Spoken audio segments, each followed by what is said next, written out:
أعوذ بالله من الشيطان الرجيم. بسم الله الرحمن الرحيم. الحمد لله رب العالمين، والصلاة والسلام على أشرف الأنبياء والمرسلين وعلى آله وصحبه أجمعين. رب اشرح لي صدري ويسر لي أمري واحلل عقدة من لساني يفقه قولي. Assalamualaikum warahmatullahi wabarakatuh. Terima kasih diucapkan kepada ahli jawatan kuasa muslimat masjid beserta AJK semua-semualah urus dia, dan juga kepada muslimat yang singgah di majlis ilmu di Taman Syurga di Raudhah pada pagi ini. Moga-moga ada kebaikan untuk dunia kita dan ada kebaikan untuk akhirat kita. Okey, sekali lagi Assalamualaikum. Sihat semua kita datang berehat lah. Datang berehat, singgah di majlis ilmu, bersahabat dengan semua, bersalam-salaman kejap lagi. Sebelum saya mulakan diskusi kitab surah Yusuf pada pagi ini, sama-sama kita baca Sayyidul Istighfar. Kau ada yang terlupa baca pagi ini, baca Sayyidul Istighfar. Nabi kata dengan keyakinan pada pagi hari, seandainya ditakdirkan Allah meninggal pada hari tersebut, akan dimasukkan ke dalam syurga.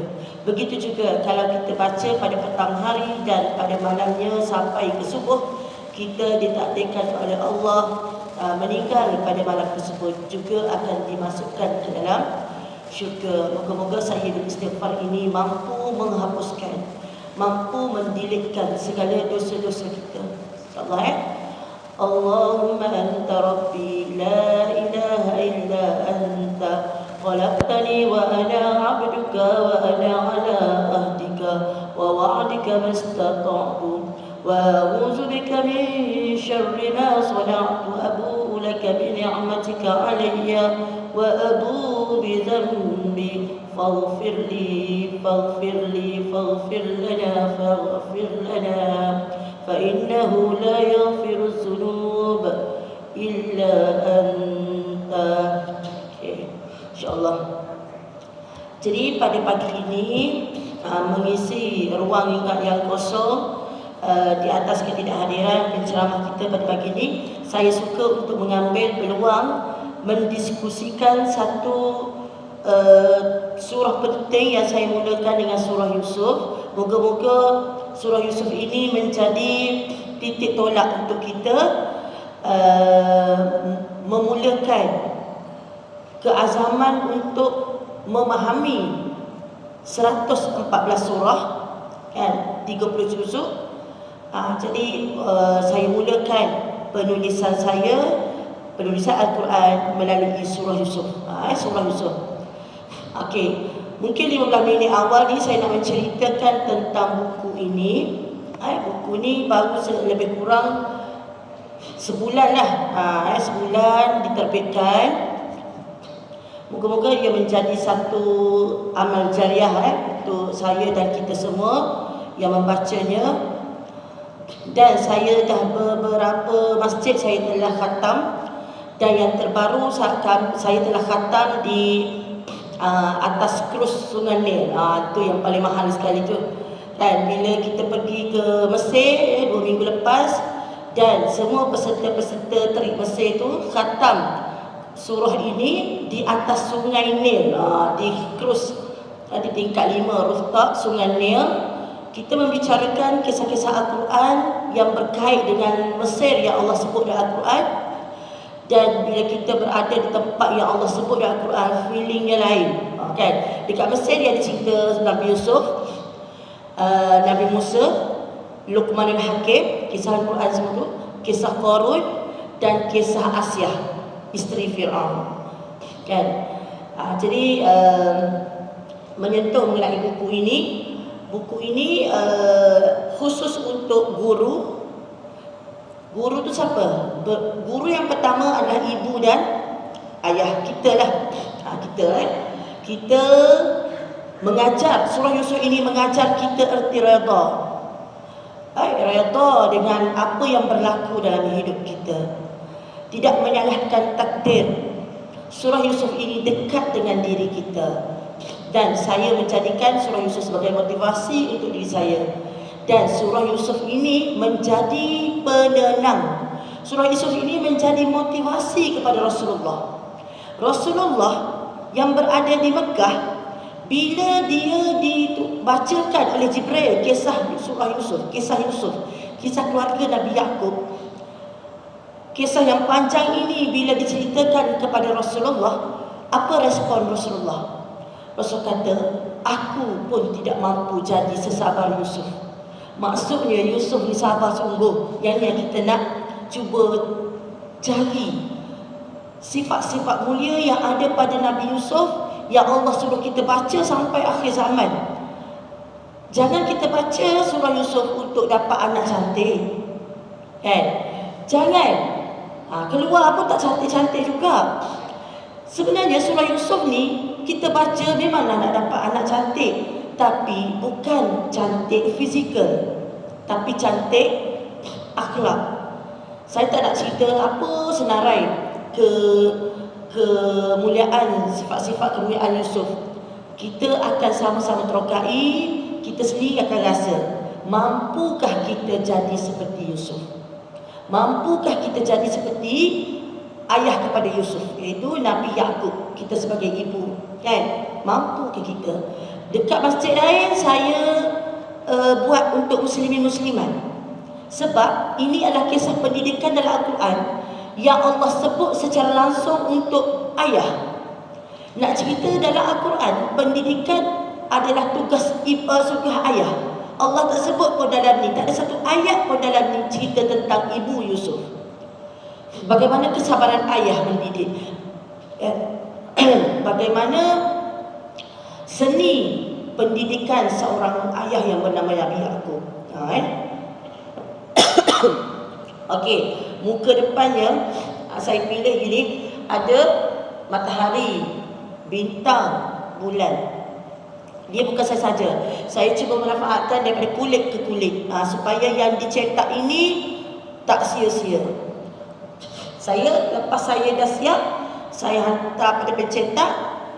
Lepas dia buat blok, saya cek balik. Saya takut bintang saya ni tak cukup. Bintang ada berapa? Cuba bilang. Bukan saja-saja ni. 11. 11 bintang, bulan, matahari. Merujuk kepada permulaan cerita Nabi Yusuf. Ayah.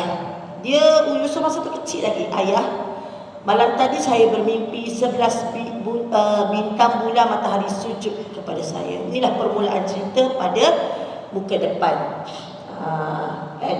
Tema. Okey. Saya tak nak cerita ayat pertama lagi. Alhamdulillah, buku ini dapat ISBN daripada Perpustakaan Negara dan dikira salah satu daripada buku yang ada di Malaysia. Yang mana tanda apa pentingnya ISBN Perpustakaan Negara ni?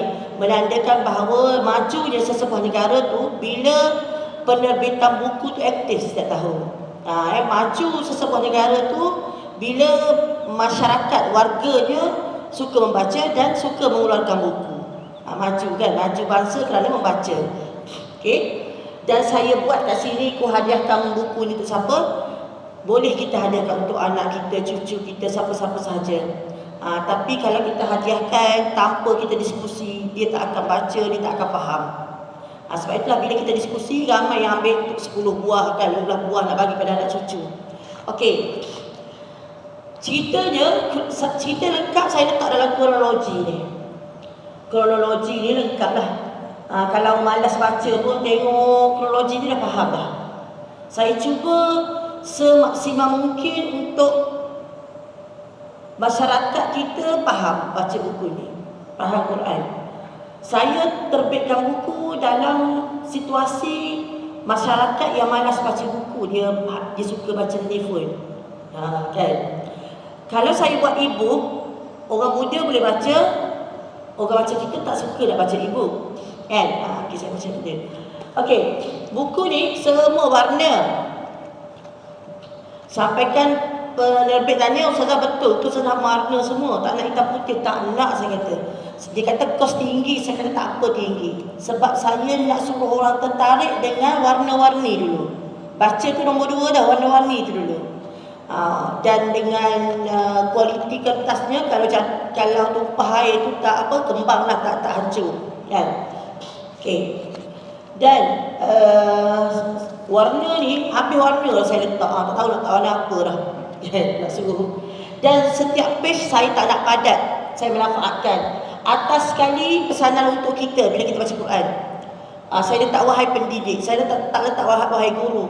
Pendidik itu merujuk kepada kita sebagai ibu, bapa, guru, siapa-siapa saja yang mendidik. Okey, dia merujuk kepada ayat Quran saya letak, tafsir saya letak. Tapi saya keluarkan, inilah teguran daripada ayat ni, Allah tegur apa ke kita di sini. Atas tu. Yang perempuan ni, ikon dia baca, kita baca cerita dia kat sini, cerita dia. Kalau bandah kita baca tafsir, baca kat sini cerita dia sampai habis. Dan saya letakkan kolom motivasi untuk diri kita. Okey? Okey, dan glosari, kita tengok glosari. Yang perempuan ni menandakan penceritaan saya setiap page muka surat. Gambar Al-Aqsa ni, Masjid Palestin ni, ada di setiap page. Sini, atas ni, atas kanan. Kalau ayat itu kisahnya di Palestin, saya letak gambar Palestin. Okey, cuba tengok, ada juga gambar piramid. Atas kan, kanan, atas sekali. Gambar piramid menyatakan bahawa kisah dalam Quran tu berlaku di Mesir. Dia piramid Mesir, piramid Aqsa, Mesir, Masjid Palestin, Mesir Palestin, supaya tak keliru. Sekejap ayat ni berlaku di Mesir, sekejap di Palestin. Okey, muka surat terakhir dia ada gambar Kaabah. Dah habis dah cerita. Kaabah adalah respon Allah kepada Rasulullah yang berada di Mekah masa itu. Yang mana Rasulullah sangat sedih waktu itu. Rasulullah kematian Khadijah, Rasulullah kematian bapa saudaranya siapa? Abu Talib. Kan? Yang menjadi tulang belakang dakwah dia walaupun dia tidak Islam. Kehilangan dua ni memberi kesan yang mendalam. Bagaimana ya Allah dia merintih, aku nak bawa Islam ni dalam keadaan masyarakat Mekah yang menghina aku, boikot aku, pulau aku, sampai-sampai nak bunuh aku. Lalu Allah ceritakan kisah Yusuf kepada Rasulullah. Rasulullah anggap diri dia keseorangan membawa dakwah. Rasulullah kata, ni respon Allah pada yang gambar Kaabah tu. Wahai Muhammad, aku ceritakan kepadamu surah kisah Yusuf, yang mana kalau aku tak cerita kau tak tahu. Ada adalah ayat-ayat dia. Sebab Nabi Muhammad tak pandai membaca. Kalau pergi library pun tak pandai baca, tak ada siapa cerita pada dia. Tambah-tambah surah Yusuf, cerita Yusuf dengan cerita Nabi Muhammad ini berlaku ribuan tahun di jarak dia. Jadi bila Nabi Muhammad dibacakan turun Quran surah Yusuf pada Muhammad rasa kuat untuk berdakwah. Sebab Allah kata, untuk apa ahli keluarga yang ramai membawa dakwah kalau tidak berguna pada kamu. Aku cerita surah Yusuf pada kamu. Yusuf mempunyai 12 adik-beradik. 10 daripadanya sepatutnya menguatkan dakwah Yusuf. Tapi ternyata 10 adik-beradik itu tak suka Yusuf, buang Yusuf dalam perigi. Cerita yang panjang lah yang akan kita baca. Okey. Dan kisah ini sebelum saya keluarkan, sudah tentunya saya mendapat pengesahan daripada Profesor Dr. Ahmad Faisal Abdul Hamid, Profesor Madya di Jabatan Sejarah dan Tamadun Islam, Akademi Islam Universiti Malaya lah. Dialah yang saya ingat masa dekat Mesir, dia yang selalu menceritakan, mengkaji surah Yusuf. Okey. Dan saya dapatkan juga daripada belakangnya Sahih Bersamaha di mana mufti wilayah kita dia baca sesuatu. Sebab tu buku ni lambat sikit keluar. Prof Madya Universiti UIA, UKM, dia semak satu-satu. Terutama mufti lah, sebab dia akan bertanggungjawab. Bila keluar buku ni, dia bertanggungjawab melihat keabsahan. Dan yang terakhir saya ambil Ketua Pengakanan Bahagian Pendidikan KL. Sebab buku ini saya akan jadikan satu latihan dalam perkhidmatan untuk semua guru di Kuala Lumpur dan Selangor lah setakat ini. Jadi kita baca sama-sama. Moga-moga surah Yusuf ini membuatkan kita tenang. Kita tenang, kita sebagai ibu, kita sebagai ayah, kita tidak cepat melenting. Adakah kita disama untuk sama dengan Nabi Yaqub? Okey, yang saya kira kejiranan Alam Damai dah ramai yang beli. Bila saya berjanjian dengan syarikat, dia kata Ustazah kena jual harga 35 sebab dia punya kos percetakan tu tinggi dengan warna-warni, dengan motor kulit. Saya kata saya tak nak, saya nak jual bawah 20. Dia kata tak boleh, Ustazah 20. Dia pun cuba ambil beberapa buku agama lain yang nipis tapi harga 30 lebih. Saya kata saya tak apalah, saya kata bukanlah rugi, tapi kos tu saya yang penerbit kata suruh saya jual harga 35 tu, saya kata tak apa, yang selebihnya saya sedekahkan untuk arwah ayah saya lah. Cuma perjanjian saya dengan syarikat, saya kata saya nak letakkan harga promosi lah sebelum dia keluar bulan 12, sebelum 1 Januari yang beli harga 18, selepas 1 Januari maka harganya 25. Clear. So pada hari ini saya bawakan, lepas sebab perjanjian saya dengan syarikat, dan saya akan cuba cetak kali kedua ni sebab dah habis dah. 1,500 dah habis, dah hampir habis, cetakan kali kedua. Okey. Pada hari ini dah lepas 1 Januari saya jual harga 25 di Masjid Alam Damai. Manakala RM3 saya clearkanlah benda ni. RM3 akan masuk tabung muslimat kan? Betul kan? Okey. Jadi kita mulakan dengan selamat membaca kan. Saya menulis dari hati. Cerita kan. Sebab apa? Sebab saya nak sampai ke hati kita yang membaca. Sebab kita saya menghayati surah Yusuf dalam keadaan saya juga seorang ibu.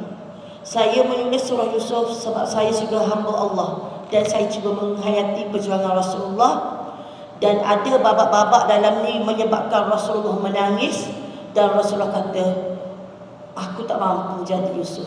Jadi kita cubalah sama-sama melihat.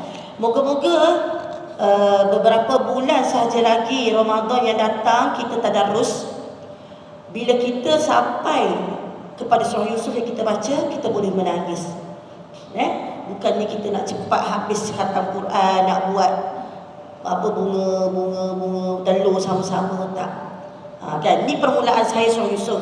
Saya akan cuba menulis lagi dan menulis, terutama saya ingat yang plan kedua, keluarga takwa, iaitu keluarga Nabi Ibrahim. Nabi Ibrahim lambang suami yang soleh. Nabi Ibrahim mendidik isteri yang solehah. Nabi Ibrahim mendidik anaknya Ismail sehingga sanggup disembelih. Nabi Ibrahim juga atas kapasiti seorang anak yang berlemah lembut dengan dengan bapanya walaupun bapanya kafir. Itu pun saya nampak boleh kita jadikan panduan. Maksudnya semua kisah Al-Quran kita jadikan panduan. Cuma Nabi Ibrahim ni kisahnya banyak dalam Quran, bertebaran dalam surah. Saya perlu kumpulkan beberapa surah yang merakamkan babak-babak dan kisah Ibrahim. Okey. Kita tengok muka surat 1, tapi ayatnya saya mulakan dengan ayat yang ketiga. Okey. Wahai pendidik. Kalau kita bukan guru, kita rasakan kita pendidik, kita ibulah. Wahai ibu, jadikan kisah Al-Quran sebagai bahan bicara. Saya cuba guna bahasa yang paling ringkas supaya orang rajin nak baca. Dah lah dia punya font bacaan tu pun besar. Saya buat besar ni, tulisan besar. Dan ringkas lah. Saya boldkan lagi, jadikan kisah Quran sebagai bahan bicara. Nak cerita di sini, kita bercakap dengan siapa-siapa, anak kita, suami kita, kita jangan lupa untuk selitkan cerita Quran. Kan? Sekarang ni orang baca je. Orang baca untuk dapat berkat, orang baca untuk dapatkan hidayah semua. Tapi orang tak baca untuk jadikan panduan ataupun amal. Kalau kita boleh kan, kita nak jadikan Al-Quran tu sikit-sikit cerita Nabi ni. Alah abang tak sabarlah. Tengok Nabi Ibrahim tu sabar. Kita kalau boleh satu sebutlah sikit kat anak-anak ke kan. Daripada kita duk banding dengan kisah-kisah dalam telemovie, cerita kerama tu, baik kita ambil ni. Kan? Kita kan nak jadi ahli Quran. Kita kan nak dapat syafaat Al-Quran, berlindung dengan Al-Quran di akhirat nanti. Ayat 3, Bismillahirrahmanirrahim. Nahnu naqussu 'alaika ahsanal qasasi bima awhayna ilaika hadzal Qur'an wa in kunta min qablihi laminal ghafilin. Kami ceritakan kepadamu kisah yang paling baik dengan mewahyukan Al-Quran kepadamu. Sesungguhnya kamu sebelum kami cerita ni Muhammad, ni cerita ni pada Muhammad, ayat tu pada Muhammad, adalah termasuk orang-orang yang belum mengetahui lagi. Allah kabarkan kisah Nabi Yusuf ni, ayat 3 ni, Allah kata ahsanul qasas. Siapa yang pernah join tadabbur saya kan, ramai kat sini kan, Kak Amar, siapa lagi, beberapa orang dah. Cerita kita dah mencapai 120 kisah dalam Al-Quran yang telah kita tadabburkan. Yang terkini 26 bulan yang terbaru. Tetapi Allah kata dalam ayat 3, kisah yang paling baik dalam beratus-ratus kisah dalam Al-Quran, kisah yang paling baik ahsanul qasas adalah kisah Nabi Yusuf. Sebab itulah saya letakkan penulisan Al-Quran yang pertama saya adalah kisah Nabi Yusuf. Saya ada beberapa buku dah saya buat dengan Kementerian Pendidikan kan? Tapi saya buat cerpen. Saya kata kenapa aku duk menulis benda yang merapu-rapu, mereka cerita. Jadi saya pun mulakanlah kisah yang kalau panjang umur nak habiskan kisah Quran, saya mulakan Nabi Yusuf. Sebab Allah kata kisah Nabi Yusuf kisah yang terbaik dalam Quran. Jadi kita nak baca dulu. Sebelum baca kisah lain, saya nak paparkan diskusi ini kepada kita semua. Kisah yang paling baik adalah kisah Yusuf. Ayat 3 kata. Ayat 3 kata. Lalu kita nak tahu dah apa yang terbaik sangat tu. Ayat 4 kata, kan? Il qala Yusuf li abihi ya abati inni ra'aitu ahada asyara kawkaban wasyamsa wal qamar ra'aituhum li sajidin. Ingatlah Muhammad, ketika Nabi Yusuf berkata kepada bapanya, Nabi Yusuf masa ni umur 7-8 tahun lah, budak-budak. Dia kata, ya abadi, saya ni tak ada masa nak cakap satu huruf. Sebab tak apalah, saya bincang dengan AJK Muslimat, mungkin buku ni saya tak rushing nak habiskan. Yang saya pentingkan adalah faham. Tapi saya tak mampu nak cerita satu huruf. Macam tafsir. Kan, kalau tafsir ni dipanjang satu huruf. Saya nak cari penceritaan tu. Okey. Jadi mungkin saya akan ambil dalam 3 ataupun 4 slot baru habis. Masa saya tadabbur beberapa minggu lepas dekat cruise Sunan Nir, kapal Sunan Nir, saya habiskan dalam 4 hari. Setiap kali solat subuh jam 4.30 dekat Mesir, 4.30 dah subuh, semua pakat naik di rooftop solat jemaah subuh. Saya akan ambil masa baca 2 jam. 4 hari habis. Jadi geng-geng travel tu asalnya dia geng-geng yang kaki-kaki travel lah, yang belum ada yang belum bersara, ada yang dah bersara baru pencen semua. Ramainya doktor lah. Dia rupanya saya saya tak kenal pun mereka. Mereka ni kaki-kaki travel, baru balik Palestin, balik macam-macam tempat. Dia pun terjoin grup saya pergi ke Mesir. Dia ingat nak jalan-jalan saja. Rupanya bila ada pengisian, mereka seronok. Sebab tu bila kita berjalan, jangan pergi ambil gambar sengih situ, sengih sini, kan, healing-healing. Biar ada sesuatu yang kita bawa. Mereka rasa macam begini rupanya susah Al-Qurannya. Kita orang ingat macam jalan-jalan saja. Kebetulan pula mereka bawa suami-suami, ada yang tak bawa suami. Jadi akhir tu kan, suami-suami mereka respon lah. Dia kata, Ustazah, selama ni isteri-isteri kami ni datang berjalan kami lepas gitu je. Itu je dia baru suami join. Saya akan jalan saja-saja ambil duit. Kalaulah setiap travel ada pergisan macam ni, saya nak suruh dari sisi saya pergi, kan. Maksudnya kita jalan, kita ada benda yang kita dapat bawa balik. Jadi akhirnya mereka ni seronok terjoin pula lah umrah saya yang bulan 2, kan, 2-3 minggu lagi. Jadi seronok bila kita dihiburkan dengan Quran. Sebenarnya kita rasa jiwa kita seronok, kan. Kita rasa kosong sebab kita tak ada Quran, pengisian Quran dalam diri kita. Setakat kita baca, kita rasa puas hati, mungkinlah dapat banyak pahala, kan. Tapi apa yang Allah maksudkan turunnya Al-Quran, baca, faham dan amal. Yang ni kita nak amal. Bila kita faham surah Yusuf, percayalah kita tidak akan sedih atas apa yang berlaku dalam hidup kita, kan. Kita pegang betul-betul apa yang berlaku adalah takdir daripada Allah SWT. Tak ada sedikit pun yang berlaku secara kebetulan. Allah yang rancang. Kalau Allah tak selesaikan masalah kita di dunia, Allah selesaikan di akhirat. Kalau Allah tak selesaikan di dunia, kita berdoa tak selesai, tak makbul juga, Allah gantikan doa kita, kesabaran kita dengan ganjaran pahala dapat di akhirat. Dan bila di akhirat kita akan kata, alangkah baiknya kalau semua doa aku di dunia tak dimakbulkan. Rupanya bila tak dimakbulkan, kita bersabar dan terus doa, Allah ganti dengan pahala. Pahala itulah yang menempatkan diri kita di syurga Allah SWT. Kita kadang-kadang tak sabar, kan, berdoa, kan. Tak sabar, makbul lah, kan. 20 tahun dah berdoa. Masya Allah, kita desak Allah, kan. Kita desak Allah, sedangkan Allah tahu keperluan kita bukan hari ini. Allah tahu kalau Allah makbulkan hari ini, tak berdoa dah kita. Betul tak? Kan? Kita bangun tengah malam masa kita ada masalah. Allah selesaikan masalah, tak bangun dah waktu malam. Jadi Allah lebih tahu situasi, kondisi hidup kita.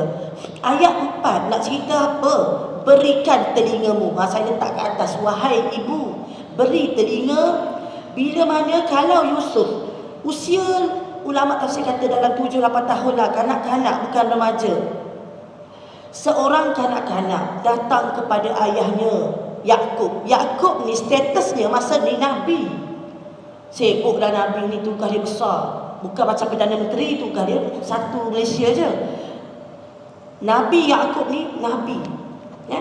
Tapi seorang Nabi, bila anak kecil datang, ayah, ya abati ni ayah kesayangan.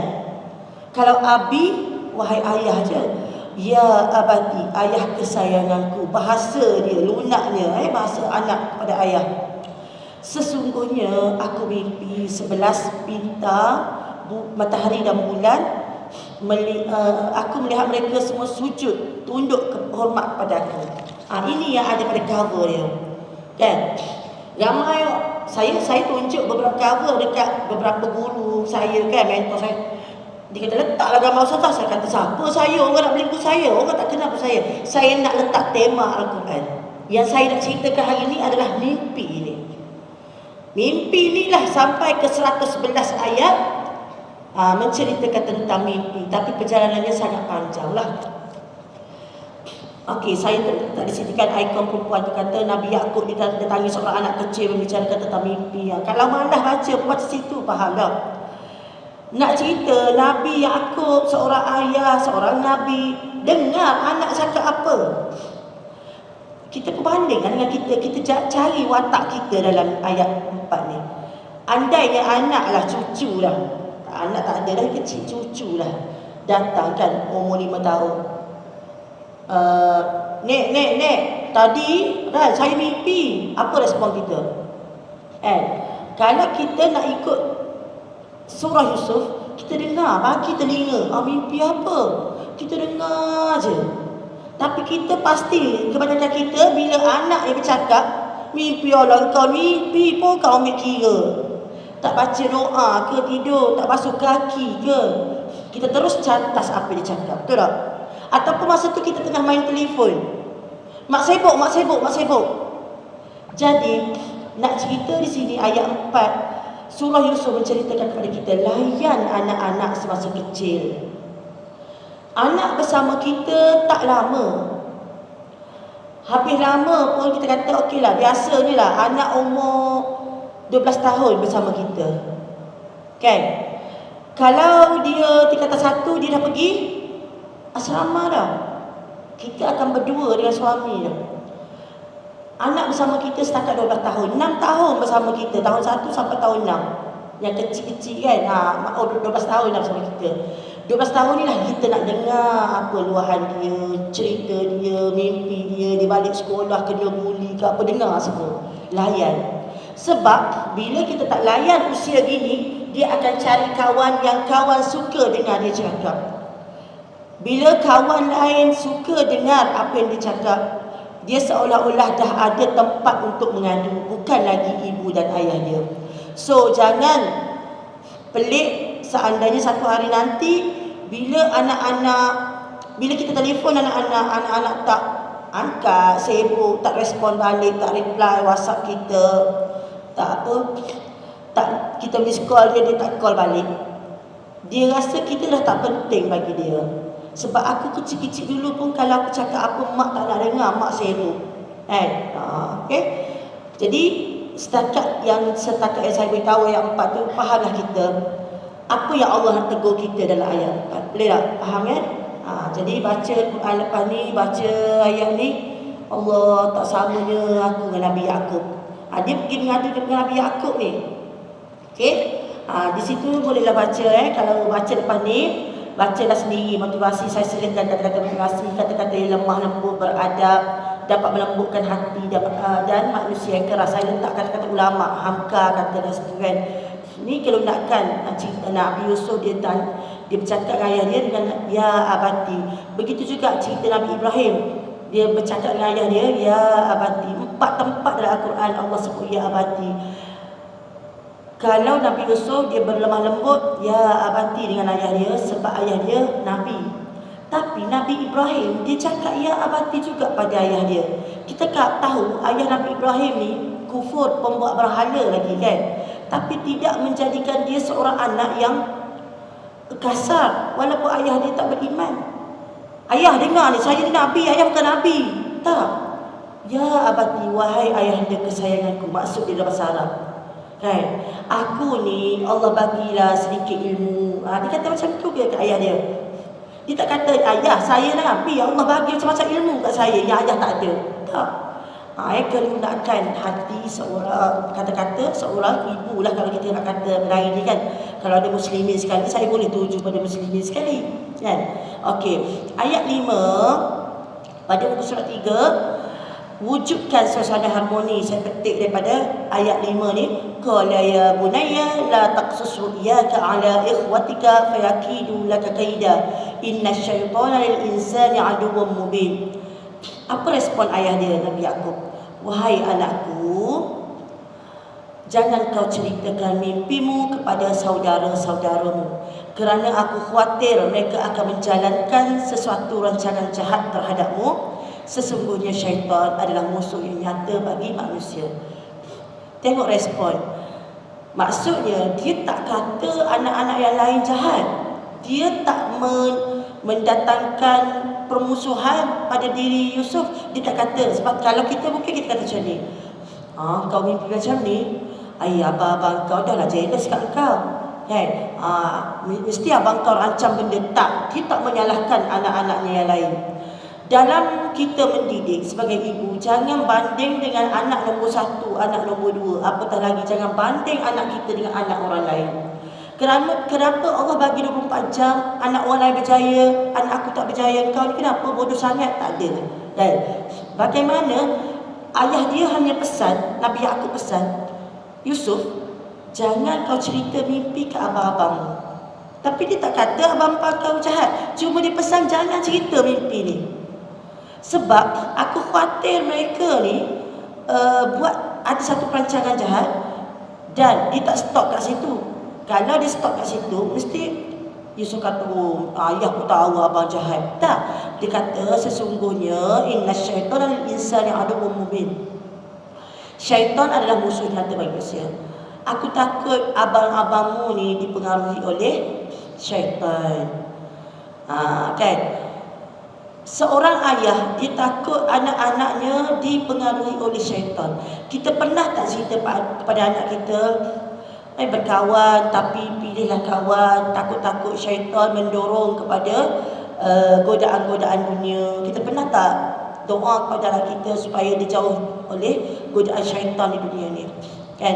Kali ibu mak-mak dulu-dulu dia cerita iblis, syaitan, kan? Perjanjian syaitan ni kepada dengan Allah, di mana Allah telah merestui iblis untuk menggoda anak-anak Adam sampai hari kiamat. Itu berlaku pada surah Al-Baqarah, di mana saat Nabi Adam diciptakan, Allah decide untuk cipta Nabi Adam. Sedangkan pada masa itu makhluk yang paling taat adalah iblis, dan juga malaikat. Jadi bila Allah menyatakan hasratnya untuk menciptakan manusia, maka malaikat pun okeylah, kan, hak engkau lah Allah. Tapi iblis apa responnya? Apa perlunya mencipta manusia lagi, sedangkan kami dah ada untuk sujud dan rukuk kepada-Mu? Dipertikaikan. Lalu apabila Allah menciptakan Adam dengan segala kekurangan lah di mata iblis, maka Allah suruh iblis dan malaikat di langit tu sujud kepada Adam. Malaikat sujud, sedangkan iblis tak nak. Aku tak nak sujud. Aku dah nak nampak apa yang kau buat. Aku daripada api, Adam daripada tanah yang busuk. Aku tak nak, tak selayaknya aku sujud. Disebabkan keengganannya sujud atas perintah Allah kepada Adam, maka Allah, dia sanggup. Sebab tu dalam diri kita, bila kita ada bongkak sombong, dia sanggup buat apa saja. Padahal dia telah berada dalam syurga. Allah kata, aku akan keluarkan kau daripada syurga, masuk neraka dengan sebab kesombongan. Dia sanggup. Padahal kalau dia tak sanggup, kan, okeylah aku nak stay dekat syurga, aku nak masuk neraka. Tak adalah godaan kita, kan. Syaitan tak ada goda kita, kita pun selamat. Masalahnya dia terlalu sombong, aku rela masuk neraka. Tapi dengan satu syarat, Allah, kau izinkan aku goda Adam dan zuriat sampai akhir zaman. Allah izinkan. Dan yang kedua permintaan dia, kau jangan matikan aku awal, sebab setiap makhluk itu mati. Allah kata, ya, aku akan tangguhkan kematianmu sampai hari kiamat nanti. Dia lah yang akan mati, kan, terlewat masa. Sebab kalau dia mati awal-awal, dia tak dapatlah goda kita. Sekarang ni dah beranak pinak, setiap kita ada roket atik dan juga syaitan yang menggoda. Jadi begitulah ayat 5. Nabi Yaqub pesan, aku takut abang-abang kau buat rancangan jahat, dengan bisikan daripada syaitan.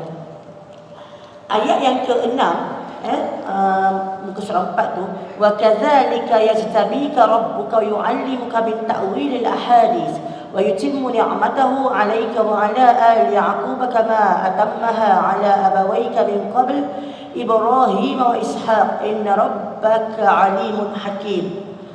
Dan demikianlah caranya Tuhanmu memilihmu dan akan mengajarmu takbir mimpi. Di sini Allah mengajar Nabi Yaqub, Nabi Yusuf takbir mimpi. Cerita dia takbir mimpi ni maksudnya kalau kita mimpi, kita pergi tanya Nabi Yaqub, Nabi Yusuf, dia orang boleh tafsir mimpi kita. Kalau ke alam damai ni ada tak yang Allah bagikan takbir mimpi? Ada tak? Betul ke? Boleh tafsir mimpi saya, boleh. Siapa datang kat saya boleh tafsir. Betul tak betul tak tahu, kan. Tapi kalau ada orang bermimpi pergi jumpa Nabi Yaqub, Nabi Yusuf, memang betul lah dia akan tafsir. Kita akan tengok ada 3 mimpi dalam cerita ni. Yang pertama mimpi ni sebelah bulan bintang matahari. Yang kedua mimpi banduan dalam penjara bersama Nabi Yusuf nanti. Yang ketiga mimpi Raja Mesir. Semua tu adalah mimpi yang ditafsirkan oleh Nabi Yusuf. Allah bagi mimpi. Allah bukan bagi mimpi, bagi kepandaian tafsir mimpi. Sebab apa? Keluarga Nabi Yaqub ni, dia mewarisi tafsir mimpi ni, pandai tafsir mimpi pada Ibrahim lagi. Ibrahim dan Ishaq. Sesungguhnya Tuhanmu Maha mengetahui. Bab mimpi ni, kalau cerita Nabi Ibrahim, mimpi apa? Mimpi dia telah menyembelih anaknya Ismail. Dan mimpi Nabi adalah benar, dia pergi sembelih, kan? Padahal itu ujian semata-mata. Okey.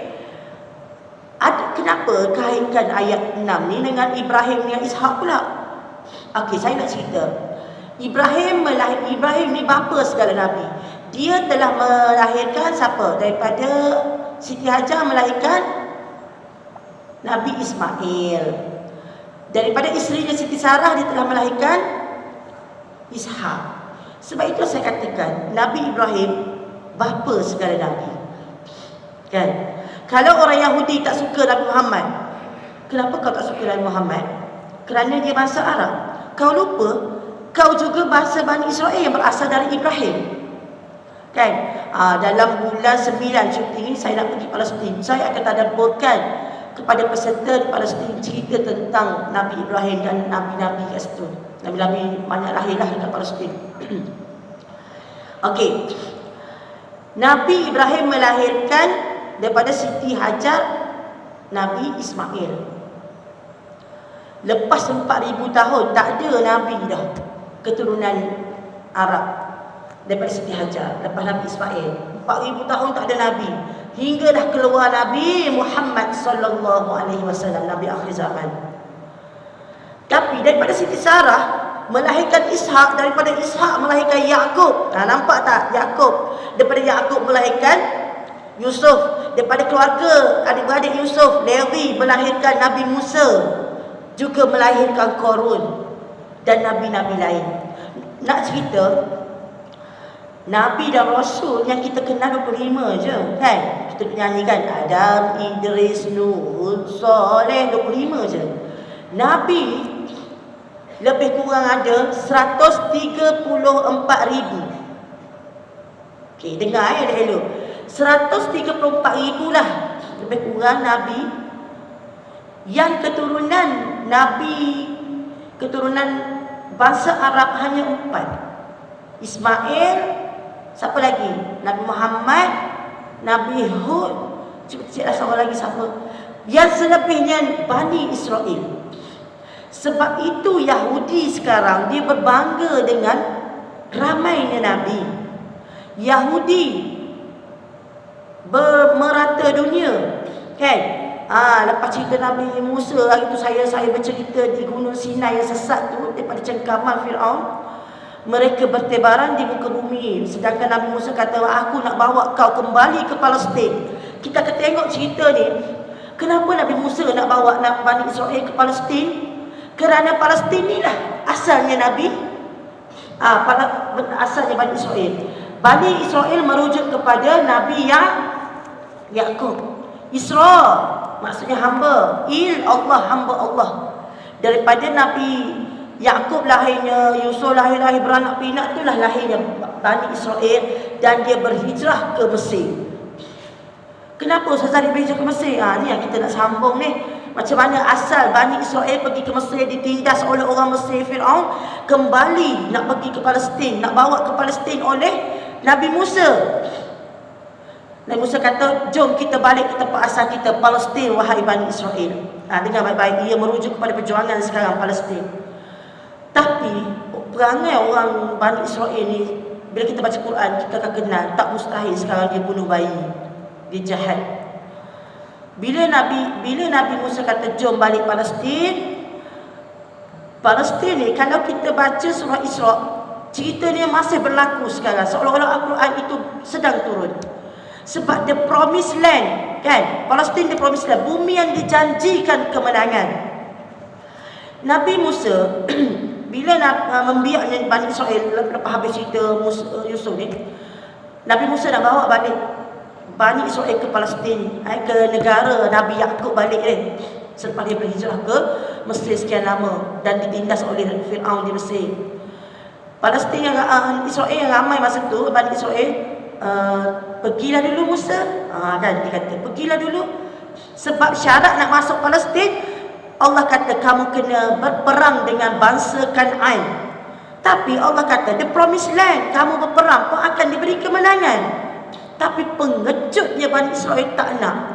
Kalau pergi saja-saja masuk kami nak. Kalau kena berperang, Musa, Harun, kamu berdua pergilah dulu. Takut kan? Dia penakut sejak dulu lagi. Bila kita baca Quran, kita kenal dia ni bangsa penakut. Jadi tak mustahil lah, Kan dia ni memang penakut, bunuh budak-budak, sedangkan dalam peperangan tak boleh bunuh kanak-kanak, bukan lawan dia, bunuh orang tua, wanita kan. Jadi dia pun decide untuk terus berada di sempadan Israel, iaitu Sinai, Mesir lah, tempat yang saya pergi iaitu. Bertebaran berpuluh tahun disesatkan oleh Allah, bertebaran di muka bumi, pergi, tak ada negara. Sampai sekarang dia tak ada negara. Tiba-tiba hari ini dia nak halau rakyat Palestin keluar daripada Palestin. Sebab apa dia halau? Kan kenyataan dia 2-3 minggu lepas dia kata, kami cadangkan, Perdana Menteri dia kata, kami cadangkan orang Palestin carilah negara lain. Dengar tak ayat ni? Saya pun pelik kan, kita baca Quran kita faham. Kau pula nak halau orang Palestin. Dia claim kata, ni lah Nabi Musa nak bawa dah kami pergi ke Palestin dulu. Itulah negara kami. Sebenarnya perjanjian tu valid masa kalau dia ikut Nabi Musa berperang. Itulah negara dia. Tapi masa tu dia tak nak kan. Dan Nabi Musa tak tinggal kaum dia sampai dia mati kat situ. Nak cerita di sini, kita tak boleh tinggal anak kita. Jangan merajuk dengan anak. Dia tak nak dengar cakap kita pun, biarlah mati dengan keadaan kita sebagai seorang yang bertanggungjawab pada anak. Itulah Nabi kan. Sekarang dia dah pergi bertebaran ke bumi, dia pergi ke Yahudi pergi ke Madinah kan. Sebab dia pergi ke Madinah sebab apa?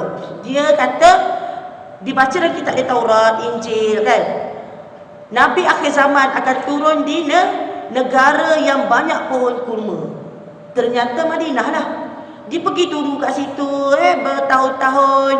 Ini sebelum Nabi lahir, sebelum Nabi bangkit. Bila dia bersama orang-orang tempatan di Madinah, dia tu bangsa yang gelendangan je di Madinah. Nak tunggu Nabi akhir zaman dia lah, kononnya daripada Bani Israel. Ya, sebab Nabi kan banyak Bani Israel. Dia pun ingat akhir zaman pun Bani Israel lah Nabi dia. Dia duduk lama-lama dia bergaduh pun, dia kata tunggulah Nabi kami akan keluar. Dia berbangga dengan Nabi akhir zaman yang akan keluar. Rupa-rupanya kita baca sirah Rasulullah kan, yang lahir itu Nabi akhir zamannya adalah dari bangsa Arab. Itu yang dia memusuhi Islam sampai hari ini. Satu fakta yang dia lupa, dia memusuhi Nabi Muhammad. Dia lupa Nabi Muhammad juga adalah daripada keturunan ayah yang sama, iaitu Nabi Ibrahim. Nabi Ibrahim melahirkan Muhammad, melahirkan Nabi Ismail, lahir Muhammad.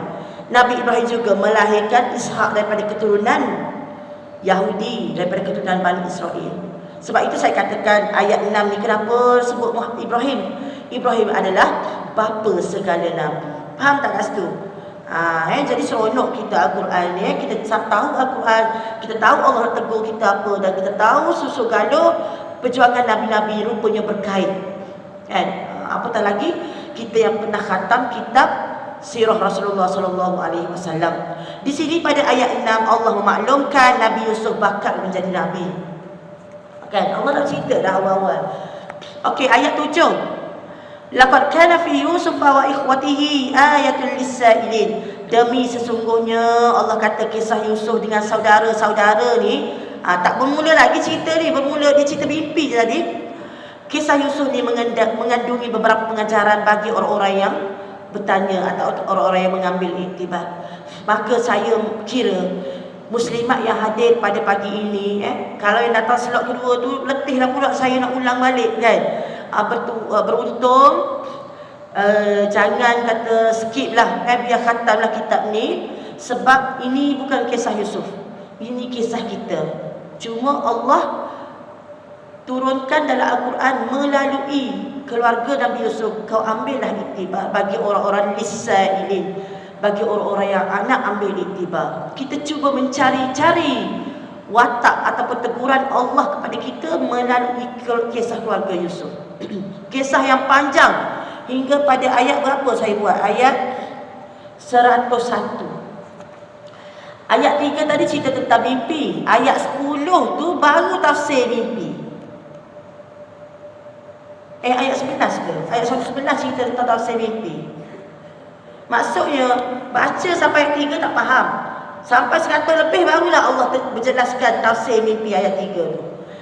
Jadi kisah ini mempunyai pengajaran hebat untuk pembaca Al-Quran. Jadi sebab tu saya kata biarlah Ramadan ini bila kita baca, kita boleh mengalirkan air mata. Saya khatam kitab ni dekat surau Bansar, Al-Hidayah Bansar.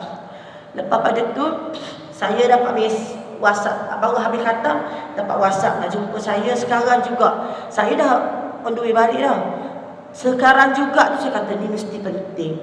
Saya patah balik lah. Kebetulan lepas tak ada kuliah dah, saya patah balik. Dia peluk, dia kata, dia menangis. Ustazah, saya terkesan dengan surah Yusuf ni, dia menangis. Saya memang kasar dengan anak saya. Dia menangis lah, dia lah kayak ibu. Bila melibatkan anak ni menangis lah. Saya dulu kasar Ustazah dengan anak saya. Saya tak macam Nabi Yaakob. Yang anak kata apa semua saya nafikan. Bahasa saya kasar. Sekarang sudah saya dah menerima hukumannya. Saya pencen, saya bersara, saya seorang diri. Anak saya 7. Tak ada seorang yang rapat dengan saya. Dia menangis kan. Jadi ialah seolah-olah surah Yusuf ni dah lama saya baca. Rupanya sekarang baru Allah tegur saya. Saya kata tak apa, belum terlewat. Kita ni, kita dengan anak kita tanggungjawab sampai mati. Bukan sampai kahwin, sampai mati. Kan? Saya selalu sebut, kalau anak-anak kita dah kahwin, dia balik rumah kita sekali-sekala, kan? Dia ada bilik dia dah, tidur dengan isteri, anak, suami, anak-anak. Subuh kena ketuk. Ketuk. Kan? Saya pernah cerita bab ketuk pintu. Ibu dah tua, ketuk pintu anak, datang bercuti. Ketuk, dah solat ke belum? Kalau orang yang tak ada tanggungjawab, dia kata, alah, pandai dia lah, anak aku perempuan, suami dia tak tahu solat subuh tu wajib kan? Nak kena ketuk. Lepas tu bila saya cerita dalam satu masjid, cerita ni, ada seorang tu kata, Ustazah, saya pernah pergi bercuti lah. Dia daripada Sabah, dia pergi bercuti rumah kawan dia masa cuti semester. Dah besar lah dia ni, umur 20-an. Dia kata, memang saya tidur rumah dia ni, subuh mak dia ketuk, Mek bangun. Sebab benda tu tak berlaku kat rumah saya. Dah tua pun mak kau kejut lagi baru solat. Yelah, kalau tak kejut tak bangun. Biarlah sampai tua, sampai mati pun. Betul tak? Maksudnya merujuk pada muslimat yang menangis tadi saya kata, tak terlewat. Quran tak pernah terlewat menegur kita. Kalau kita baca lama dah, tapi di usia 70 baru kita faham, teruskan. Ambil langkah untuk dekati balik anak-anak yang memang tinggalkan kita keseorangan. Bukan salah anak. Sebelum anak tu derhaka, mungkin ibu dulu yang derhaka. Kan? Mungkin kita boleh ubah keadaan tersebut. Kita ada cucu, kan? Ada kaedah-kaedahnya. Kenalah kita belajar Quran, lebih dalam Quran lagi. Jadi, ayat berapa tadi? Ayat 8 pula. إذ قالوا ليوسف وأخوه أحب إلي أبينا منا ونحن عصبة إنا أبانا لفي ضلال مبين. Kisah ni bermula ketika saudara-saudara Yusuf berkata sesama sendiri. Di sangkaan adik-beradik dia bergosip sama-sama adik-beradik dia, abang-abang dia. Dia kata apa? Sesungguh Yusuf dengan adik ni nama apa? Allah tak sebut nama adik dalam Quran, tapi ulama tafsir menyebut adiknya bernama Bunyamin, kan? Bunyamin dengan Yusuf ni, dia adik-beradik seibu sebapa. Dia daripada isteri Nabi Yaakob yang paling last. Dikatakan Yaakob ada 3 isteri. Yang paling last isteri dia adalah mak kepada Yusuf dan Bunyamin. Jadi bila isteri Nabi Yaakob, iaitu ibu kepada Nabi Yusuf ni, melahirkan Bunyamin yang last lah, yang bongsu, dia meninggal. Bila meninggal, bayangkan seorang ayah, dia ada 12 adik-beradik, abang-abang ni dah boleh berdikari, abang-abang daripada mak-mak yang dululah. Nabi Yusuf dan Nabi Yaakob adik-beradik seibu sebapa. Mak dia meninggal masa melahirkan Bunyamin. Bila ayah ada anak kecil, mak pula meninggal, bayangkan layanan dia tu lebihlah sikit kepada baby yang kehilangan mak ni. Bila dah layanan lebih itulah, maka menimbulkan rasa tidak senang hati abang-abang dia. Seolah-olah ayah ni bagi perhatian lebih pada adik. Kan? Tapi kalau kita baca tafsir, panjang lebar lah cerita dia kenapa. Ulama tafsir mencari nas-nas ataupun alasan kenapa Nabi Yaakob seolah-olah mengambil berat anak terakhir.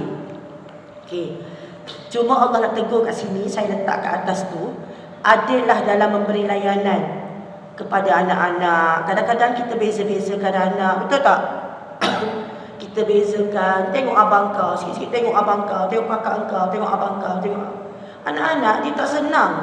Tak senang. Tak senang duduk. Kalau sekali, 2 kali tu okey lagi. Kalau dah setiap kali kan, bebe nasihat asyik-asyik, kakak juga yang dipujinya. Tengok kakak engkau konvo, aku tak pernah aku suruh dia baca sendiri ya, atas kesedaran dia. Kau ni aku suruh setiap hari, nak cuba banding dah. Kan? Jadi benda ni kita rasa macam biasa je saja, memanglah nak banding. Tapi bila Allah tegur, bermakna kesan membanding tu lebih besar. Sampai peringkat abang dia rancang nak bunuh Nabi Yusuf. Kan? Bermula daripada nak banding. Okey. Itu kesilapan kita yang Allah tegur dalam Quran. Kita dalam hidup kita banyaklah kesilapan yang kita buat, kita kena akui. Dan cara Allah tegur terlalu banyak. Cara Allah tegur dengan lembut ada, cara Allah tegur dengan kasar ada. Saya nak cerita, saya harap tak buka lah aib saya sebagai iktibar. Benda ni besar iktibarnya.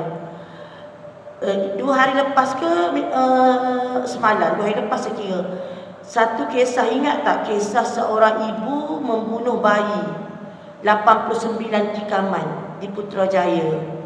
Ingat? Tak ingat lah tu. Saya ingat sebab dia kisah dekat di hati saya, sebab dia kawan saya. Saya cerita. Kisah tu berlaku pada tahun 2019 dan masa tu berlaku ihtifal. Kak Amar pun datang, saya rasa ihtifal di Dewan Besar ni. Pengarah datang, Menteri Agama saya rasa tak datang sebab kita tak panggil Menteri Agama sebab jalan kita teruk masa tu jam. Kan? 2019. Semalam dijatuhkan hukuman, bermakna 5 tahun dah dia dibicarakan. Okey. Dia hadir mewakili, saya tak sebutlah agensi mana kan. Saya tak sebut agensi mana, daripada Putrajaya. Lepas dah program habis semua, hadiah meriah lah hari tu. Saya sebagai PIC, saya sebagai pegawai meja, maksudnya diberi pujian lah sebab hebat kita punya soundbox semua macam anugerah Seri Angkasa gitulah kan. Tapi kita tak panggil menteri sebab jalan kita teruk masa tu, jalan jam. Alam damai tak damai masa tu kan, tak siap lagi. Habis program, saya pun raikan dia, kita bercakap kat kantin sekolah agama. Lama saya bercakap sampai maghrib. Sampai maghrib saya bercakap. Beberapa rakan-rakan lah daripada agensi lain, semua agensi kita panggil satu. KPM, JAKIM, semualah. Bercakap-cakap. Esok tu saya dapat berita masa bengkel di Putrajaya dia ditangkap oleh polis.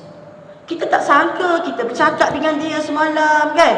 Tak ada macam kita ni tak pandai nak tengok orang kan. Tapi bagi saya semua kawan ni adalah baiklah. Dan dia baik, saya tak kata dia jahat, dia baik. Saya nak cerita di sini, tersilap langkah dalam hidup ataupun kita mengikut hawa nafsu kan, ataupun kita ni dikawal oleh syaitan. Benda yang kita tak sangka terjadi dalam hidup kita. Kan, siapa yang join kelas saya malam tadi, kitab Al-Hikam kan. Kitab Al-Hikam menjentik hati kita. Benda yang kita rasa macam kita kata, aku solat subuh, aku solat sunat banyak, puasa banyak, takkanlah tak masuk syurga. Kita kata macam tu syirik kepada Allah. Sebab kita yakin amalan itu membawa kita ke syurga. Sedangkan bukan amalan membawa kita ke syurga. Rahmat daripada Allah. Sebab tu kitab Al-Hikam, siapa yang belum join tak terlambat lagi, mendidik hati kita supaya kita mati dalam keadaan kita berbaik sangka dengan Allah. Bahaya mati keadaan berburuk sangka dengan Allah. Okey. Saya dapat berita dia ditahan. Saya tahu cerita apa. Cuma saya sebab tanya tinggal dengan siapa sekarang, sebab dia tak kahwin lagi. Dia kata adalah seorang menumpang. Yang menumpang tu dia ada masalah dengan suami dia. Anak lain duduk dengan suami dia, dia hanya ambil baby je. Yalah biasalah menyusu kan, ambil baby. Baby itulah mati. Mati di rumah dia. Dua-dua. Semalam berdua-dua hakim telah menjatuhkan hukuman 35 tahun penjara. Sepatutnya Akta 302 hukum gantung sampai mati. Tapi akta tu telah dimansuhkan kan setahun lepas dalam parlimen kita. So tak ada dah gantung sampai mati, tapi atas bukti perkara dah 35 tahun. Saya duk fikir, kali terakhir saya jumpa kat Masjid Mukrisin, kalaulah umur saya panjang, dia panjang, mungkin 70 lebih tahun baru saya jumpa balik dia. Saya nak usaha pergi melawat dia, tak boleh ziarah kecuali mak dia je. Tapi saya rasa sekarang bila dijatuhkan hukuman mungkinlah kan. Pelbagai usaha peguam bela cuba nak menggugurkan dia punya dakwaan, hantar ke hospital bahagia, nak sahkan dia sakit jiwa. Tak, dia memang waras buat. Boleh tak seorang ibu cincang lah kita kata. Sebab IO kata, saya baca IO kata, cincang anak dia sampai 89 tikaman. Kita kalau cincang pun ada tak sampai 10. Kan nak cincang daging, nak grade 89. Macam mana perasaan dia? Okey, dia seorang yang waras, pangkat 44, 48. Nak kata dia ni tak ada pendidikan. 44, 48. Dalam penjara selesai buat PhD. Selesai buat PhD baru habis. Dan saya terbaca respon suami dia. Apa suami dia kata bila mahkamah Jutawan semalam, biarlah saya tak nak sebutlah siapa, disebut kat isteri dia, mampus dalam penjara. Saya kata, ya Allah, kalau suami kata kat kita macam tu, kita kan nak redha suami kalau kita mati. Tapi suami dia kata macam tu, ya Allah, rasa macam gelap hidup. Kan? Saya pun tak tahu, sampai hari ni saya tak tahu kenapa dia buat macam tu. Dan peguam bela gagal membuktikan adanya keraguan munasabah. Dia tak boleh nak buktikan. Sebab bayi itu mati dalam rumah dia, tak ada campur tangan orang lain. Saya ingatkan ada lah, cubalah kan cara lain ke. Tak ada, memang 35 tahun penjara. Itu pun selamat tak mati kita digantung. Nampak tak di sini? Silap langkah dalam hidup. Benda ni boleh dijadikan iktibar untuk kita. Cerita ke anak-anak kita, jangan kita dikuasai iblis. Jangan kita panas baran. Didik anak jangan panas baran. Bila panas baran, satu lagi kes, kan ingat tak? Polis gilis mati seorang pelajar. Kalau gilis kali pertama kita kata bolehlah, kita kata mungkin tersilap. Dia reverse, langgar. Itu ada juga 302, niat membunuh. Itu panas baran. Dan respon isteri dia, suami saya memang panas baran. Bahaya tak panas baran dalam hidup? Kan? Saya nak relate cerita Al-Quran ni berulang kembali pada kita pada hari ini. Adik-adik, adik-adik ataupun abang-abang Nabi Yusuf dalam ayat 8 ni. Inilah gosip sama-sama dia. Ayah kita ni sayang pada apa? Adik kita ni lebih-lebih ni. Kan? Bila dalam 10 adik-adik duk gosip macam tu, tak ada seorang pun kata, mana ada awak, kan? Abang ayah kita lebihkan adik sebab adik tak ada mak, mati masa kecil, tak rasa kasih sayang mak. Kita ni mak ada lagi, ataupun kita ni dah besar. Kalau ada seorang kata macam tu, tak apa dah, biarlah kita jadi penenang dalam sesuatu situasi. Tapi tak, bila 10 orang tu bergosip kan, ayah ni sayang kan adik kita kan, jom kita buat sesuatu. Yang lain pun kata jom kan. Bila kata jom tu, mula rancang. Tengok ayat 9. Uqtulu Yusuf, kita bunuh je Yusuf. Awit rahu ardan yakhlu lakum wajhu abikum wa takunu min ba'dihi qauman solihin.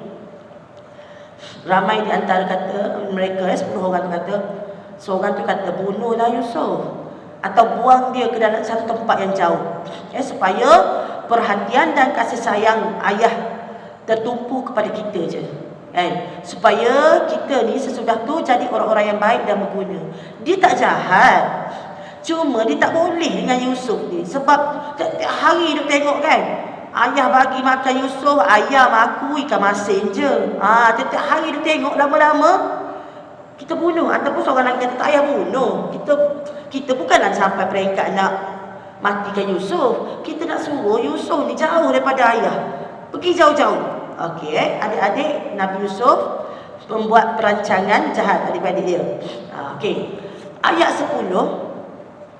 Qala qailun minhum la taqtulu Yusuf wa alquhu fi ghayabatil jubb yaltaqithu ba'du as-sayyarah in kuntum fa'ilin. Salah seorang pada mereka kata, janganlah kamu bunuh Yusuf. Dia ada seorang kata macam tu, okeylah tak jadi bunuh. Dia nak kena ada orang yang macam tu. Sebab tu kita, bila kita dalam lingkungan muslimat duk bergosip tentang keburukan seseorang, kita janganlah kan semua tu kan, memanglah aku dulu kena, aku pernah kena. Biarlah kita jadi kata, alah mesti dia ada sebab. Tak adalah, aku kenal dia baik. Kita kata, once kita kata macam tu keluar, orang lain pun senyap tau. Tapi kalau kita kata, betul, jom kita pulau dia, akak pulau lah. Kan? Jadi seorang kata jangan bunuhlah, kita buang dia dalam perigi. Supaya dia dipungut oleh orang lain. Perigi, kenapa dia sebut perigi? Sebab perigi ni macam R&R lah kalau zaman dulu, kan? Orang bermusafir pada pasir, dia akan cari perigi untuk ambil air tu, ambil air bekalan nak bermusafir. Dia tak ada kowe, dia tak ada air paip macam sekarang ni, tak ada, kan? Dia ada perigi pun dah okey dah. Tu cadangan si abang untuk menghapuskan adik dia, bukan bunuhlah kita buang je dia. Tapi baik lagi, diharapkan, dia kata, moga-moga ada orang musafir lalu ambil lah dia tu. Kalau dia nak matikan, dia tak kata, dia tak buang dalam perigi. Sebab dia tahu perigi tu orang akan ambil air, kan? Ayat 11, qalu ya abana ma lakam la ta'manna ala Yusuf wa inna lahu lanasihun. Mereka pun pergilah, mulalah di pujuk ayah. Wahai ayah, mengapa ayah tidak percaya pada kami tentang Yusuf, padahal sesungguhnya kami sentiasa tuli ikhlas mengambil berat padanya. Ni dia cuba meyakini ayah. Dia pujuk ayah lah ni kat sini, kan? Sebab ayah dia ni nampak ada anak macam mana, dia perhati lama dah. Jadi bila ayah ada abang-abang nak buat apa-apa, ayah tak percaya je, kan? Sebab pandangan ayah, ialah ayah ni bukan ayah semata-mata, nabi dia. Pandangan ayah melihat abang-abang, anak-anak dia yang besar terhadap layanan terhadap Yusuf ni lain macam. Jadi bermulalah anak-anak memujuk ayah. Untuk apa? Arsilhu ma'ana ghadan yarta' wa yal'ab wa inna lahu lahafizun. Biarlah, kata abang pujuk biarlah Nabi Yusuf pergi bersama kami esok.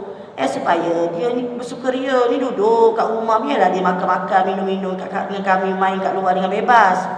Sesungguhnya kami akan jaga dia dengan baik.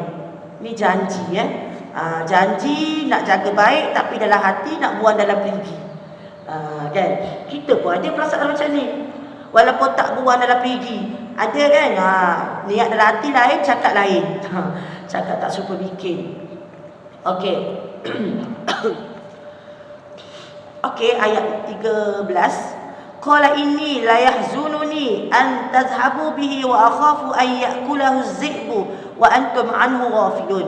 Ayah kata apa? Nabi Yusuf, Nabi Yaqub kata, pemergian kamu membawa Yusuf nanti, aku akan sedihlah, menduka citakanku nanti, dan aku bimbang dia akan dimakan serigala sekiranya kamu gagal mengawal atau pelanan.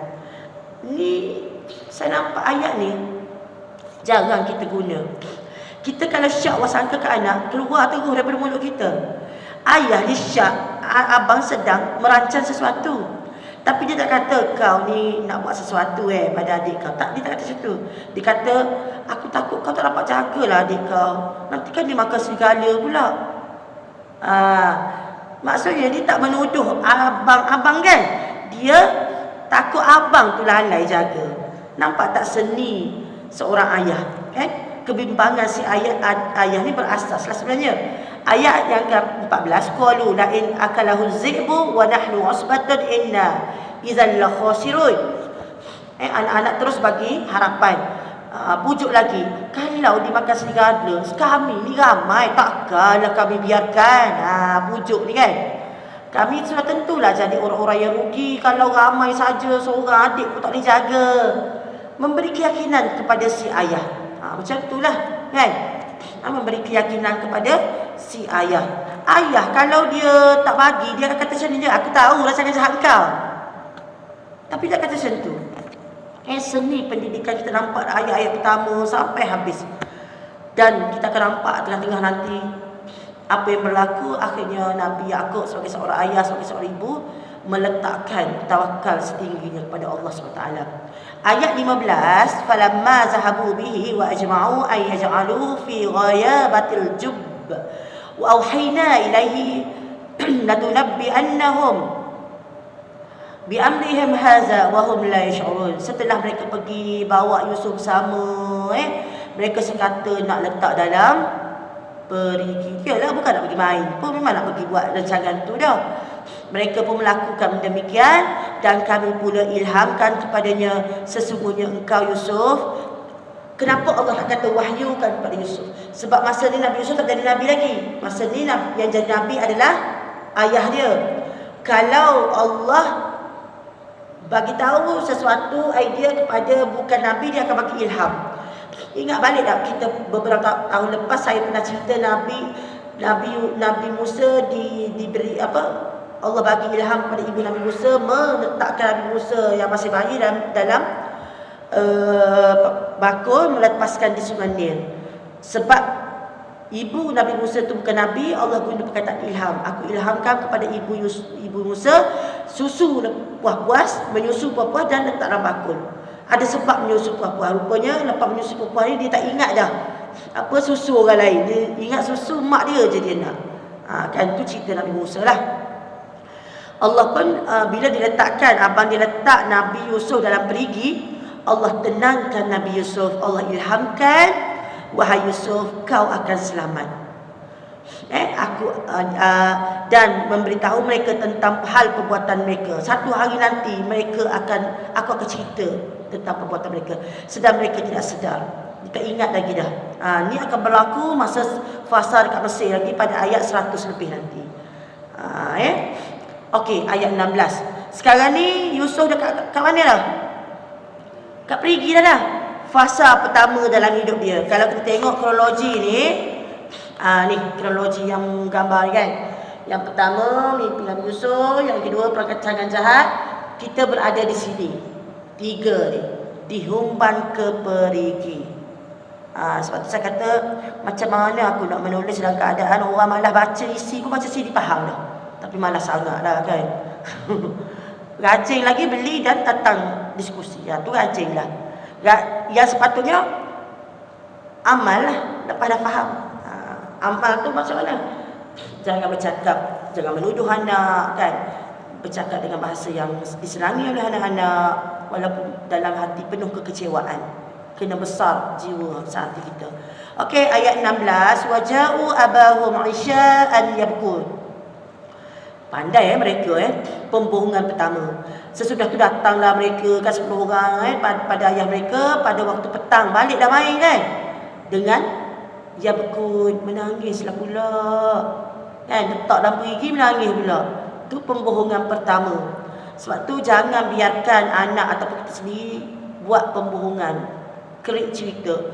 Lepas yang pertama orang percaya, kita akan cipta pembohongan yang seterusnya, kedua, ketiga, keempat, kesudah berbohong. Kita akan dapat cerita ni dah besar pun berbohong.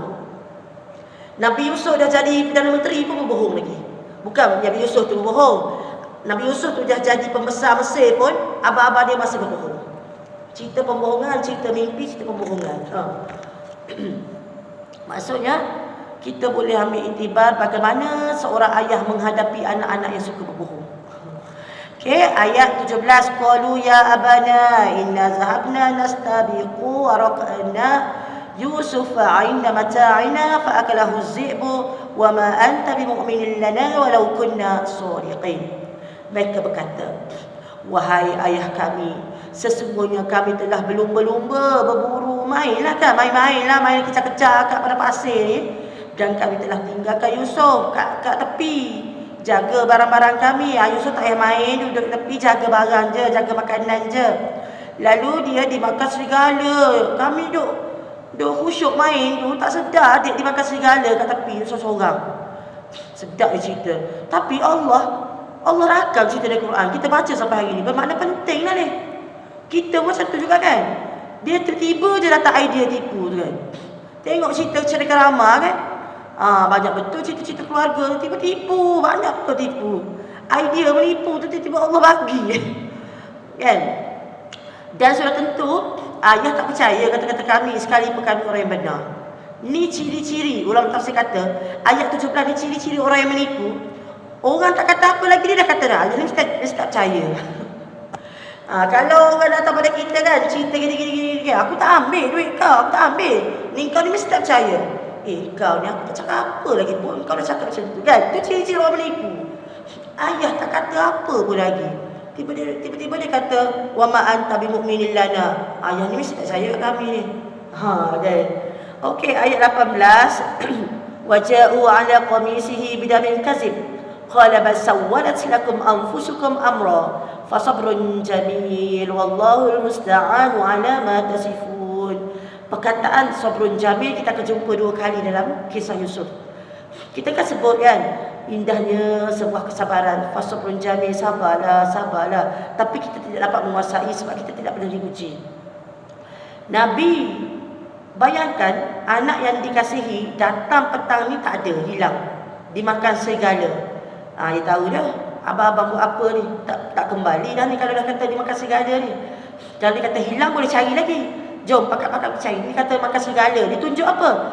Dia lumurkan baju Yusuf dengan darah palsu, bidamin kazib. Tak tahu darah apa. Bapa mereka berkata, tidak, bahkan nafsu kamu memperolokkan kamu dengan satu perkara tidak diterima akal. Kenapa tidak diterima akal?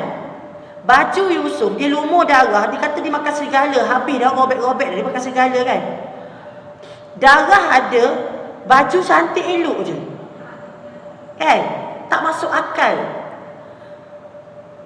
Dia ni Nabi dah tipu Nabi pula kan. Tapi dia tak kata kau bohong Kalau kita kata tak, ayah nampaklah kamu yang bohong. Cakap, kasar bercakap je bohong, asal bercakap je bohong. Kalau kita berkata macam tu ke anak akan membesar dalam keadaan dia dah set dalam minda dia, ayah ni kata aku bohong. Sekarang ni sampai ke besar pun kalau aku cakap benar pun ayah kata aku bohong. Ayat 18 mengajar kita, dia tak tuduh bohong. Kan? Dia pun pujuk diri dia, fasabrun jamil, bersabarlah aku dengan sebaik-baiknya, letak tangan kat dada, ya Allah sabarlah. Allah juga lah yang aku pohon pertolongan mengenai apa yang kamu katakan. Aku serah pada Allah. Sebab anak-anak sekarang mencipta bukti-bukti palsu. Boleh faham kan maksud darah ada kat baju, anak mati dirobek serigala. Maksudnya serigala tu buka baju dulu kot. Dia buka baju, dia cakar Yusuf kan, darah tu pun dia lap ke apa, ambil baju lap balik. Kalau kata dimakan serigala, baju tu akan robek kan, dirobek-robek. Nak perkataan komisuhu ni baju kan, komisihi baju 2 kali Allah sebut dalam Quran. Pertama baju ni, yang kedua baju mana? Teka. Baju mana? Tak 3 baju. 3 dah pula Ustazah ni, 3 baju. Saya dah tulis buku ni, saya hadam satu-satu ayat. Ni baju dia bekas segala. Yang kedua baju apa? Babak apa? Babak Nabi Yusuf digoda oleh isteri pembesar. Baju dia terkoyak belakang. Bukti Zulaikha lah kan yang mencakar baju dia. Itu baju kedua. Baju ketiga disebut komisihi dalam cerita ni. Tak ramai perasan ni. Ayah dia terlalu sedih kehilangan 2 anak. Anak kedua akan hilang lepas ni, Bunyamin. Sedih. Kesedihan menyebabkan dia terlalu kuat menangis. Sampai Allah sebut dalam Quran, putih mata, iaitu buta. Lalu Nabi Yusuf dia tahu masa tu dia kat Mesir dah. Dia tahu ayah dia buta dah menangis. Dia kirimkan baju dia, sebut 3 kali baju, tu baju dia. Kirim baju pada abang, suruh abang bagi baju ke ayah, letak kat muka. Penglihatan Nabi Yaqub dikembalikan oleh Allah. 3 baju disebut dalam ni. Kan? Kita baca je Quran, tak tahu faham apa benda pun. Kan? Rupanya seronok kan baca Quran ni. Tadarus bulan Ramadan nanti, Muslimat Masjid Al-Damai buat tadarus. Biarlah ada seorang yang cerita kisah Yusuf. Ibnu Qayyim mengatakan, tengok kan, ada yang beli buku saya tu, saya dapatlah percuma kalender kan. Mini kalender biarlah kecil pun percuma kan. Belakang tu kalender dia tulis, Ibnu Qayyim mengatakan bahawa baca satu ayat Quran, tadabbur dan faham lebih bermakna berbanding kita khatam Quran 30 juz. Kecil sangat tau. Boleh lah. Tak nak poket kan. Okey, ayat 18. Saya akan landing dah ni. Saya akan landing dekat ayat 19 lah. Nanti kita sambung ayat 20 Waja'at sayyaratun farsalu waridahum fa'adla dalwah qala ya bushra hadza gulam asarruhu bida'ah wallahu alimun bima ya'malun. Nabi Yusuf telah dijumpai oleh kafilah dagang dalam perigi tu kan. Semasa Nabi Yusuf pergi datang ke tempat itu satu rombongan ahli perniagaan yang sedang dalam perjalanan, lalu mereka hantar seorang pencari air. Maksudnya masukkan timba dalam perigi, dia hulur timba tu dan masa dia angkat, dia berseru kepada kawan-kawan dia, "Hai, sungguh menggembirakan, ada seorang budak lelaki yang cantik parasnya." Setelah mengetahui hal itu, mereka sembunyikan Yusuf di balik barang-barang dagangan lah. Nanti kan kena colek pula kan. Polis jumpa tengah jalan, kata ni colek budak mana pula ni. Dan dia ada agenda dalam diri mereka, kami tak nak jadikan dia sensor macam mana, tak nak jadikan anak angkat apa, takut kena colek ke kan, diklaim colek ke. Sampai sana jual barang, aku nak jual sekali Yusuf. Kan. Sebagai barang dagangan. Maksudnya sembunyikan dari balik barang-barang tu. Okey, ayat 20 kita berhenti kat sini. Wa syarauhu bisamanin baksin darahima ma'dudah wa kanu fihi minaz zahidin. Nabi Yusuf dijual dengan harga yang murah sebagai hamba. Dan setelah berlaku perundingan, mereka jual dengan harga yang murah, iaitu beberapa dirham sahaja bilangannya, dan mereka adalah orang yang tidak menghargai. Bagi mereka Nabi Yusuf ni tak ada harga lah, jumpa dah pergi je kan. Tak jual harga mahal pun. Siapa nak ambil lah, tak payah bida-bida kan. Nak buat bida 100, 200 macam cerita Piramli tak payah. Siapa nak ambil. Dan ditakdirkan dibeli oleh seorang pembesar Mesir, yang dikatakan Menteri Keuangan. Allah sebut benda ni ada hikmahnya. Sebab bila dia dibeli oleh Menteri Keuangan, dia belajar bab-bab angka dia, bab-bab nak memerintah Mesir nanti. Saya stop kat situ. Dia akan masuk babak lain sebagai seorang anak angkat. Ingat pada ayat 21. Jadi bagaimana daripada anggapan buruk abang-abang, takdir dia indah takdir terindah, akhirnya dia dihumban ke dalam perigi. Kalau tak kerana perigi, dia tak sampai ke Mesir. Tak ada pedagang nak pergi ketuk, Yakub, anak engkau ni macam adik-adik tak suka je, aku ambil jual pergi ke Mesir. Tak ada. Allah letakkan takdirnya dihumban ke dalam perigi. Ya akhirnya kalau dah perigi tu R&R pasti dikutip oleh pedagang-pedagang. Bila pedagang ambil ni abang dia, pedagang dia kan nak pergi jauh, dia akan ambil lah budak tu, bawa sekali jauh. Itulah objektif dia, nak jauhkan daripada ayah je, bukan nak bunuh. Sekarang ni bila dah pergi Mesir, mustahil lah nak datang balik. Dulu mana ada Firefly pula, Saudi Air ke kan, Emirates ke kan, Dubai ke apa. Sekarang ni kalau dah dia pergi ke Mesir, ke mana-mana, ke pedagang ambil, tak akan datang dah Palestin. Kisah ini berlaku di Palestin. Bila saya letak dah dia punya piramid ni, dia dah bermula dah, Nabi Yusuf dah berada di bumi Mesir. Boleh faham tak setakat ni? Saya slow dah ni kan. Masa saya tadabbur atas krus tu, laju lah juga. Sebab nak kejar masa kan, takut tak habis. Seminggu kita duduk atas krus. Memang pelayaran mewah sungguh. Orang lain pergi ambil slot dinner je atas krus, nak rasa kan, buat rasa-rasa bagi. Kami ni berkampung atas krus, macam krus tu milik kami seminggu, sambil tadabbur Quran. Seronok. Cerita Sungai Nil, kita duduk atas Sungai Nil dah kan. Cerita Nabi Yusuf, kita pergi melawat kincir air Nabi Yusuf, yang mana Nabi Yusuf tak habis Mesir tu, masih ada sampai hari ni, berapa ribu tahun. Kagum kita macam mana. Nanti saya share dalam grup. Saya tak ada keluar dalam grup, nanti share air, kincir air yang dibuat daripada kayu, masih utuh sampai hari ni mengalir. Walaupun berada di kemarau, kisah mimpi Raja Kemarau Mesir 7 tahun ni pula. Okey, insya-Allah kita akan sambung nanti. Moga-moga surah Yusuf ini menjadi titik permulaan kita untuk kita mengenal Al-Quran, walaupun 100 kali dah khatam kan. Tapi biarlah ini kisah yang boleh memberi kesan yang mendalam dalam diri kita sebagai seorang ibu, sebagai seorang ayah, sebagai seorang pendidik, di mana kita tak ada anak pun kita didik orang lain juga. Kita tak ada anak pun kita berhadapan dengan adik-adik kita yang menjadi tanggungjawab kita. Kita juga berhadapan dengan ayah kan. Walau berada di posisi mana sekalipun, biarlah Al-Quran itu yang menjadi bimbingan dan panduan kita. Tak payahlah kita nak bandingkan, aku nak jadi macam orang tu, dia sabar. Dia sabar sebagai seorang isteri kan. Dia kahwin dia suami dia mati. Kahwin mati. Saya ada kawan kan. Dia mengandung, suami dia meninggal. Dia pun kahwin lain. Mengandung kali kedua, suami dia meninggal. Saya kata mesti tak ada dah orang yang nak kahwin dengan dia. Nanti mengandung, meninggal. Dikahwin kali ketiga, memang betul suami dia meninggal. Allah bagi tu kan setiap orang ni cabaran berbeza. Sekarang ni dia ada anak, 3 anak, suami berbeza semua. Tapi dia seorang yang baik, lemah lembut, jaga semua zuriat suami-suami dia. Nak cerita takdir Allah tu kan. Betul, kau salah berlaku betul.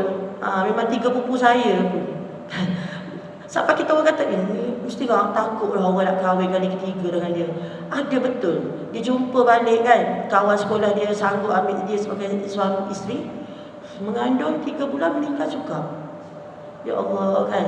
Takdir Allah ni, kalau kita tak ditakdirkan begitu, tu juga ujian untuk kita. Kalau tak ada ujian dalam hidup kita tu, memang ada ujian lah tu. Allah tak nak pandang aku ke, Allah tak uji aku ni kan. Okey, saya rasa cukup setakat itu hari ini. Tak apa, slow tapi faham. Sebab saya yakin muslimat semua tak akan dah join diskusi surah Yusuf ni. So saya perlahan-lahan supaya faham. So baca lepas ni boleh menangislah kita mungkin tak berlaku kepada kita, akan datang kita berasa Allah, aku ni macam Nabi Yaqub. Okey, saya rasa cukup setakat itu untuk hari ini. Moga-moga ini memberi peningkatan iman kepada kita dan mendekatkan diri kita kepada Allah, menjadikan kita seorang yang beriman kepada qada dan qadar Allah Subhanahu wa taala, insya-Allah. Aku qauli hadza wa astaghfirullahal azim li wa lakum. Wassalamualaikum warahmatullahi wabarakatuh. Kita sama-sama akhiri majlis ilmu kita dengan kafaratul majlis dan suratul as. Subhanakallahumma wa bihamdika asyhadu an la ilaha illa anta astaghfiruka wa atubu ilaik. A'udzubillahi minasyaitonir rajim. Bismillahirrahmanirrahim. Wal 'asri innal insana lafi khusr illa allazina amanu wa 'amilus solihati wa tawassaw bil haqqi wa tawassaw bis sabr. Assalamualaikum warahmatullahi wabarakatuh. Salam.